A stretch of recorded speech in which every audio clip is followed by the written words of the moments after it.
There was a time I thought speaking about pain would lighten the load, that if I poured my heart out, someone would catch the pieces before they shattered. But I was wrong.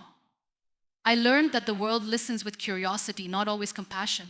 People ask about your scars not to heal you, but to measure how deep they go.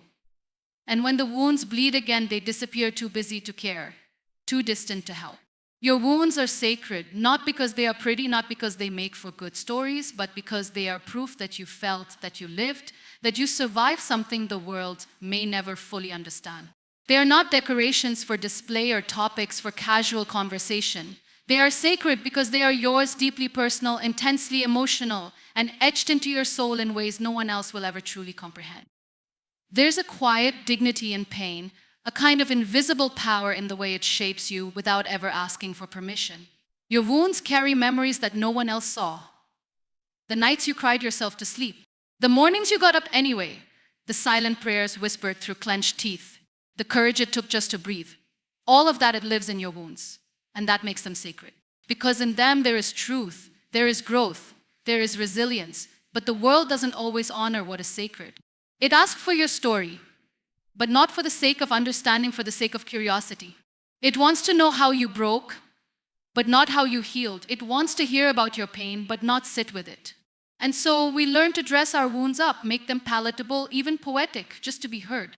But in doing so, we strip them of their sanctity. We turn something intimate into something digestible.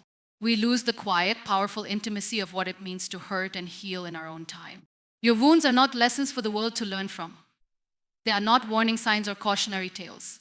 They are sacred because they hold within them every ounce of your fight. They hold your silence, your screams, your regrets, your forgiveness all in one. They hold the strength you didn't know you had until life gave you no choice but to find it. They carry the burden of everything you couldn't say and everything you couldn't change. And still here you are, breathing, standing, soft but unbroken. That is sacred. There's a kind of beauty in keeping parts of yourself just for you. Because when you understand the value of your wounds, you stop placing them in careless hands. You stop explaining yourself to people who only listen to respond. You stop seeking validation from people who were never meant to understand your journey in the first place. Instead, you learn to sit with your pain like an old friend, not in bitterness, but in reverence. You start to see that what you went through didn't destroy you. It refined you. And that's not something you can always explain. Sometimes it's just something you carry quietly, fiercely, sacredly. So when someone asks you why you don't talk about certain things, smile if you want to. Or stay silent. Because not everything needs to be spoken. Not every wound needs to be shown. Some things are too deep, too raw, too holy to ever be turned into conversation.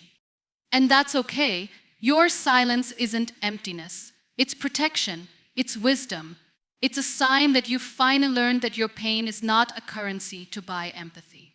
It's a treasure that only you truly understand.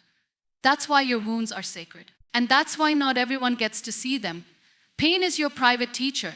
It doesn't stand at the front of a classroom. It doesn't raise its voice, and it doesn't wait for you to be ready. It comes uninvited, without warning, without a textbook or a syllabus, and yet it teaches you the most unforgettable lessons. Not through words, but through experiences that shape you in ways no one else can see. It doesn't give lectures, it gives you moments. Moments where you're gasping for breath, wondering why, asking how, begging for it to stop. And still it teaches. Pain is a teacher that doesn't need to speak because you feel its message in every part of your being. It doesn't ask for your attention because it already has it. It shows up in the silence after a heartbreak, in the empty spaces left by people who walked away, in the quiet despair of being misunderstood, in the helplessness of watching things fall apart while pretending you're fine. And in those moments, even when you think you're breaking, you're actually learning about yourself, about the strength you didn't know was hiding underneath your skin, about the truths you were too scared to face, about the love you needed to give yourself all along. No one else can learn these lessons for you. No one else can sit your tests, because the pain you feel is as personal as your fingerprint. Others may sympathize, some may even try to understand, but they can't feel it the way you do. That's why it's private, that's why it's sacred. It speaks a language only your soul understands. And slowly, quietly, it teaches you patience. It teaches you humility. It teaches you what really matters when everything else falls away. There are some lessons only pain can teach, like the value of peace after chaos. The weight of a smile when it hides 1,000 untold stories. The worth of kindness, even when the world has been cruel.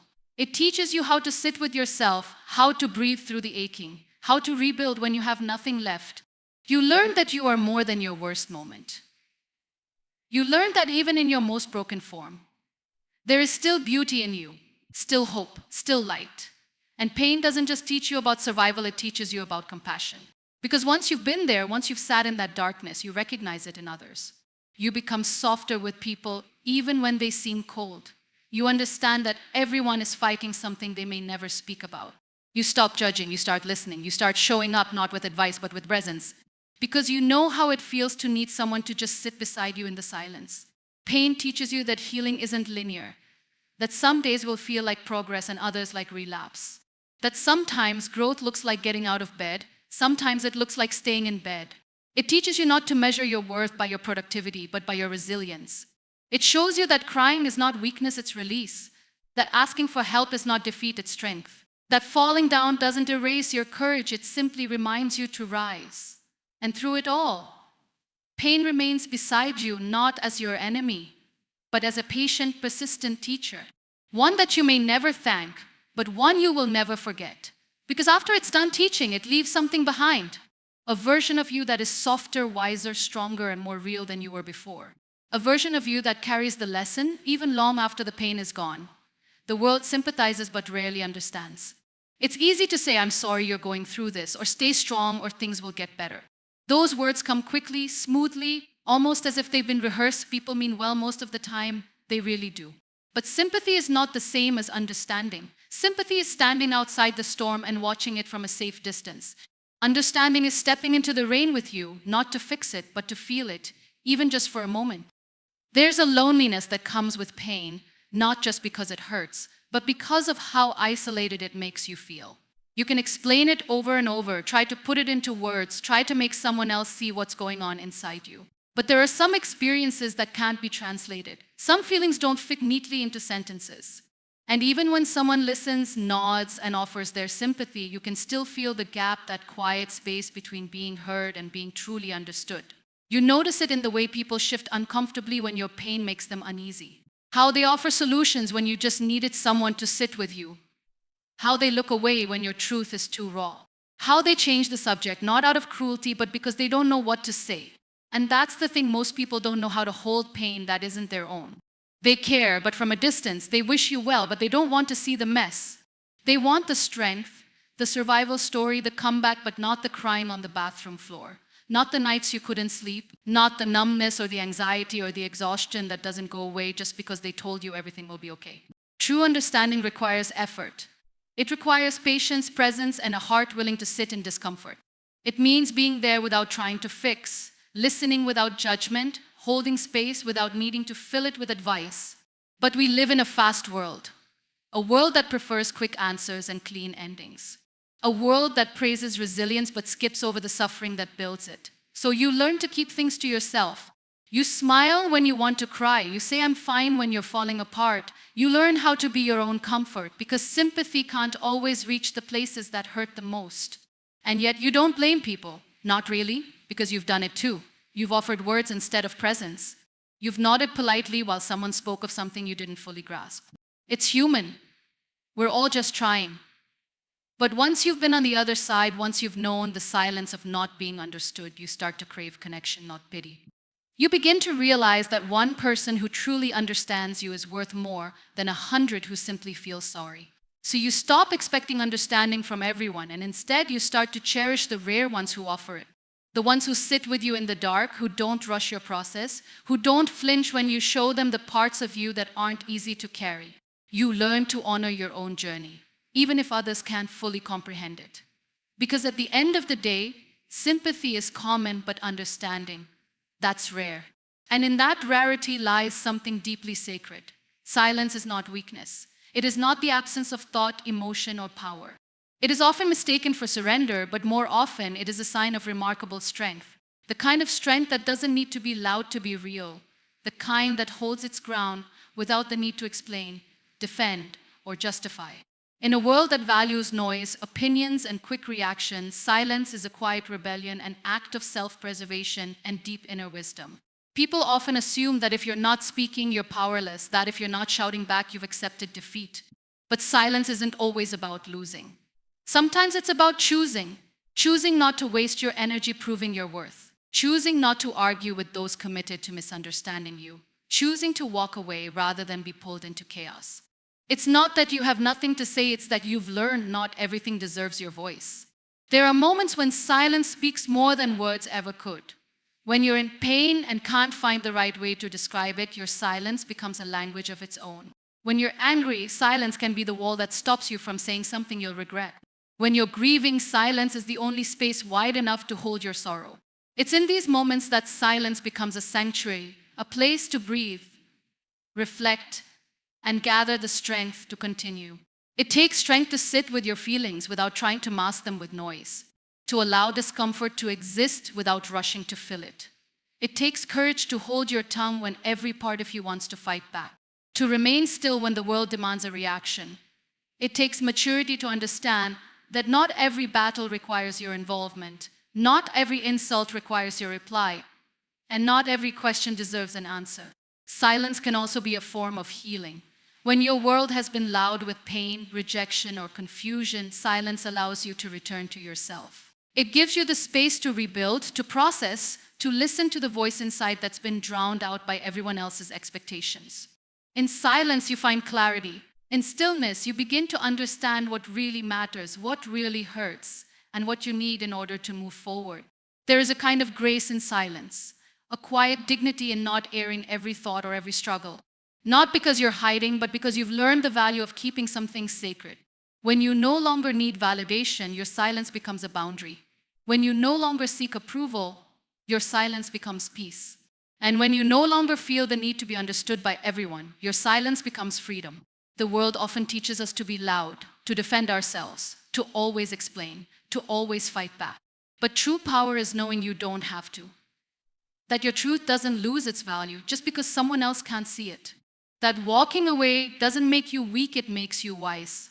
That staying quiet isn't giving up, it's choosing where and how to spend your energy. So the next time someone mistakes your silence for weakness, let them think what they want, because your silence isn't for them, it's for you. It's the space where you grow stronger. It's the pause between who you were and who you're becoming. It's the sound of power held, not wasted. And there is nothing weak about that. Your journey is not for validation, it's for transformation. It's not meant to be seen, measured, or approved by others. It's not something you owe the world an explanation for.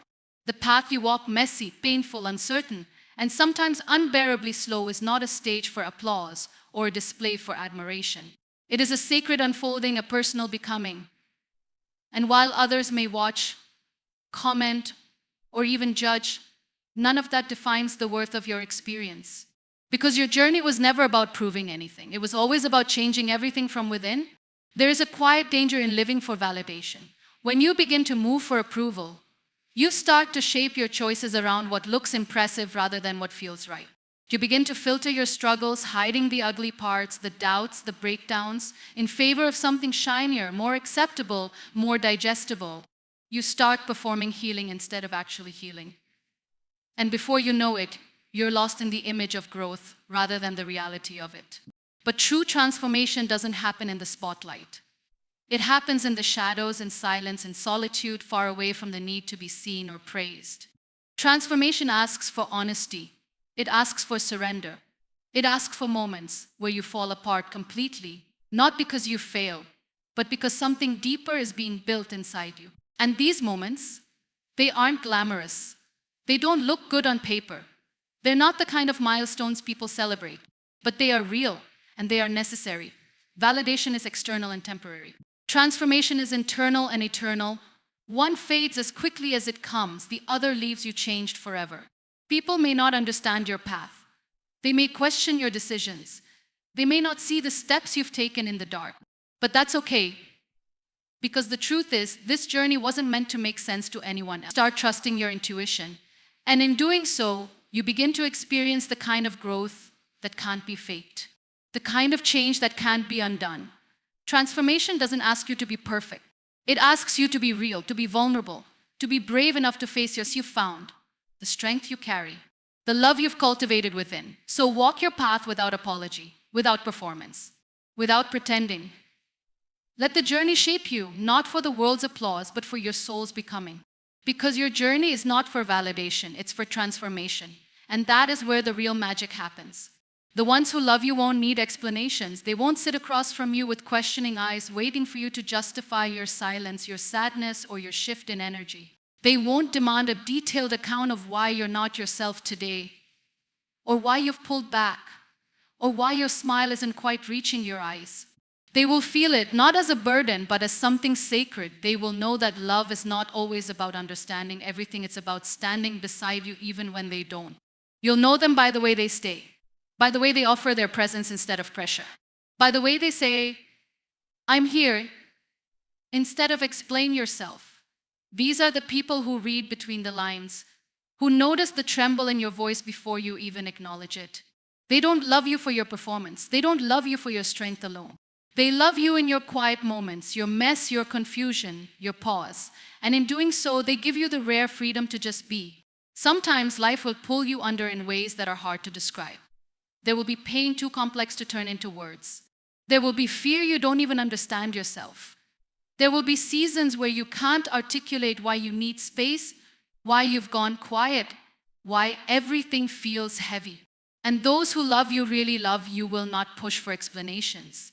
They won't make your healing a puzzle to solve or a story to decode. Instead, they will offer patience. They will offer peace. They will hold space for your process without needing to define it. Love that demands constant explanation is love that does not trust the quiet parts of you. But true love, the enduring kind, the soul-deep kind, trusts you even when it doesn't fully understand. It says, I don't know what you're going through, but I don't need the full picture to walk beside you. It says, take your time, I'll be right here. That kind of love is rare. And when you find it, you'll feel the difference. There's something profoundly comforting about not having to explain yourself all the time. To not have to dig up words for emotions that don't yet make sense. To be allowed to just feel. To be given grace. That grace is what love looks like when it's rooted in truth and depth. It's the kind of love that holds your hand in the dark without needing to turn on the light. The kind that sees your silence as part of your rhythm, not as a rejection. The kind that doesn't interpret distance as danger, but as a signal that you might just be navigating something you're not ready to share. The ones who love you will know that your soul speaks in many languages, and not all of them are verbal. They will listen to your energy, your timing, your withdrawal, your stillness. They won't fill the silence with demands, but with warmth. They won't make you feel guilty for not having the words. They'll simply wait, trusting that when you're ready, you'll let them in. You don't need to explain every broken piece or every shadowy thought to be worthy of love. Real love doesn't need constant proof. It doesn't rush you. It doesn't question your worth when you're low. It simply remains gentle, open, and unshaken. The ones who love you won't need explanations because their love never depended on understanding every part of you. It was never about clarity. It was always about connection. Complain less, conquer more. Not because your pain isn't real. Not because you shouldn't feel frustrated, but because your energy is sacred and where you pour it matters. Complaining can become a habit, a place to park your emotions when life feels unfair or overwhelming. But staying there too long turns your power into noise. It drains the fire that was meant for building, rising, healing, and overcoming. Every moment you spend explaining why something can't be done is a moment stolen from the doing. And the truth is, growth doesn't happen in the echo of excuses, it happens in action. Life is not always kind, people disappoint. Circumstances crumble, plans fail, but even then you are given a choice to sit in it or to stand from it, to complain or to conquer. Conquering doesn't mean pretending everything is fine. It means facing what's not fine and choosing to move forward anyway. It means saying, yes, this is hard, but not stopping there. It means turning your complaint into a challenge and your frustration into fuel. The more you complain, the smaller you feel. The more you act, the stronger you become. Complaining is seductive because it gives you a momentary release. It lets you vent, it draws sympathy, it brings attention. But it rarely brings solutions. And often, it keeps you locked in the very mindset you're trying to escape. The more you tell yourself a story of powerlessness, the more powerless you become. But when you shift that story, when you decide to focus on what you can do instead of what you can't, unlock a different kind of strength. The kind that doesn't wait for ideal conditions, the kind that works with what it has, the kind that builds from broken bricks. Conquering is quiet, it doesn't always announce itself. It happens in small, consistent choices, in waking up early when you'd rather sleep, in trying again after failure, in walking away from what drains you, even when it's familiar, in choosing not to dwell on what someone did or didn't do. It's in the way you rise from your own silence, in the way you trust the process, even when you don't see the results yet. It's in the way you stop talking about change and start becoming it. People may never know how much it took for you to conquer what you did. They may never see the tears behind your persistence or the weight behind your smile. But it's not for them to know. Because your victory isn't about their applause, it's about your evolution. About who you had to become to survive, to grow, to thrive. Every time you refuse to be defined by your pain, every time you choose progress over pity, you are conquering. This is not about silencing your emotions. It's about channeling them. It's about recognizing that your struggle is real, but so is your power. That every complaint you hold on to is a seed, one you can either let rot or turn into something that grows. The world is loud with people talking about what's wrong. Be the one who moves toward what's right. Be the one who chooses momentum over misery. Be the one who stops repeating the story and starts rewriting it. Because you weren't made to live at the mercy of your circumstances. You were made to rise through them. So complain less, not because your voice doesn't matter, but because your vision matters more. Conquer more, not for the world's validation, but for your own becoming. That's where the real power lies. So today I'm not asking you to pretend things are easy. I'm not asking you to silence your struggle or hide your hurt. I'm asking you to rise anyway, to stop feeding the fire of what's broken and start building what's possible. Because you are stronger than your setbacks, louder than your limits, and bigger than any excuse that tries to hold you down. Don't let complaining be the loudest thing you bring to the world. Let it be your courage, your effort, your resilience. Complain less, conquer more. That's where your story begins to shift from surviving to rising, from waiting to becoming. The power has always been yours.